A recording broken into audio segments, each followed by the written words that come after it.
health care for Americans is the Republican Party. And we've got a platform coming out in a couple of weeks that you'll see where we talk about 5 things you can do by Christmas to lower health care costs for American families. You don't need to restructure the whole system. You don't need to shift people off health care to cover the uninsured. If you want to do something fast, you got 5 things you can do by Christmas to lower the cost of health care for American families. So on health care, we're having a great time.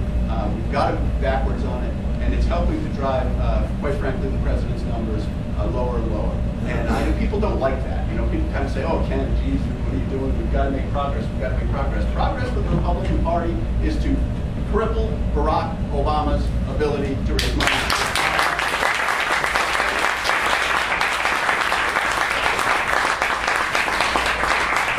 It doesn't sound very nice. But the other side isn't very nice.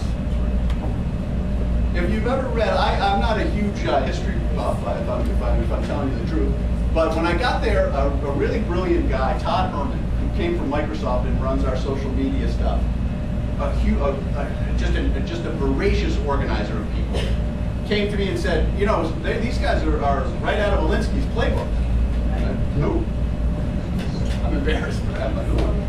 He said, yeah, you got to read it, Kenny. So he bought it for me. I felt badly because I was like, geez, the guy spent $7.95 on the paperback. I got to take a look at it. It's the playbook. The chapter on tactics is the playbook. I think it's Rule 13. Forgive me for ridicule. Ridicule your opponent. It sticks and it's hard to defend. As you start reading it, you start seeing this is exactly what they've done to us. And now that we've kind of seen inside a little bit, that's what we're going to do back.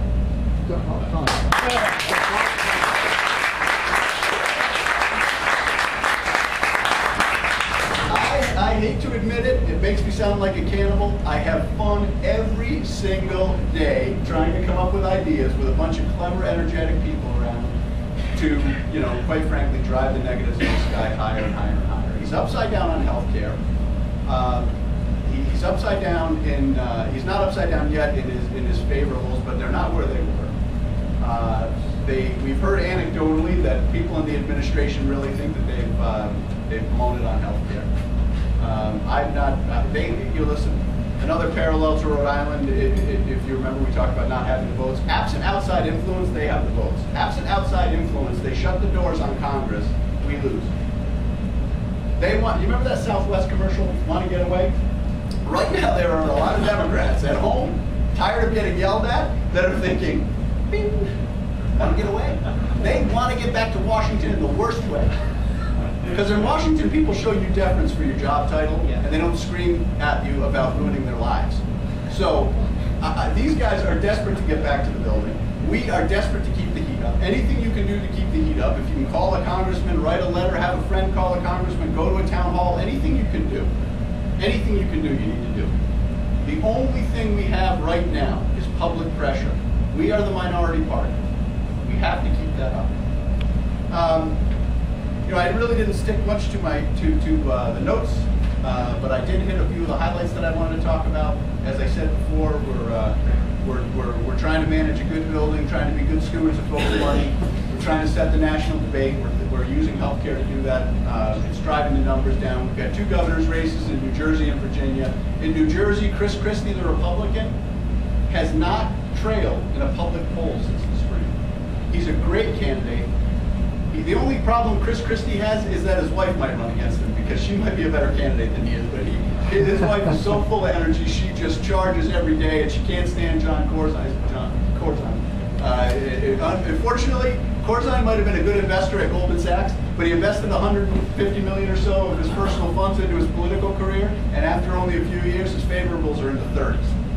So whatever this guy's doing, he should keep doing. He's not very well liked. He's a huge liberal Democrat. He's got a personal relationship with the woman who runs the state labor union. So that sounds kind of familiar to Rhode Island. But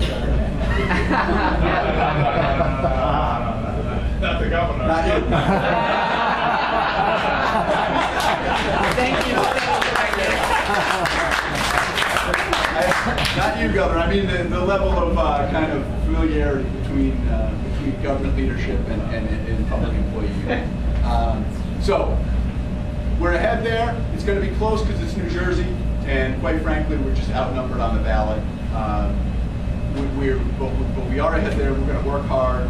We're making tens of thousands of volunteer phone calls every week. We're knocking on doors. We've got a number of field offices built around the state where we're deploying volunteers. We've got probably 15 or so full-time staffers on the ground. And in Virginia, McDonald, that race is tighter, frankly, and I think it's going to get closer. We're ahead. We've been ahead all summer. Internal polling and the public polls have McDonald up outside the margin of error. And I will say that one thing that's been really, really wonderful is the intensity of effort there. We're knocking on doors and we're making phone calls at levels of targeted presidential states. So we're doing 50,000 phone calls a weekend. We're doing those kind of numbers. It's really volunteers are coming out and really anxious about this. So, and it would be lovely to win Virginia because the chairman of the Democrat National Committee is Tim Kaine, Virginia's current governor, and Barack Obama needs Virginia like he needs oxygen in 2012.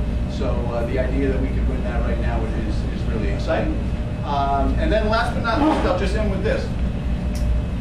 Don't be afraid to be a Republican. I've got some wonderful news for you, and that is that for the first time in a long time, we are actually ahead on the generic ballot test nationwide.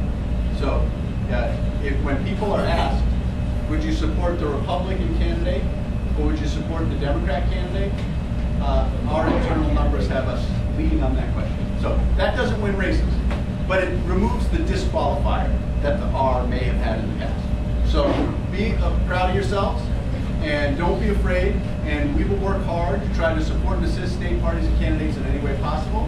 And I know that was long, but I'm happy to answer any questions that any of you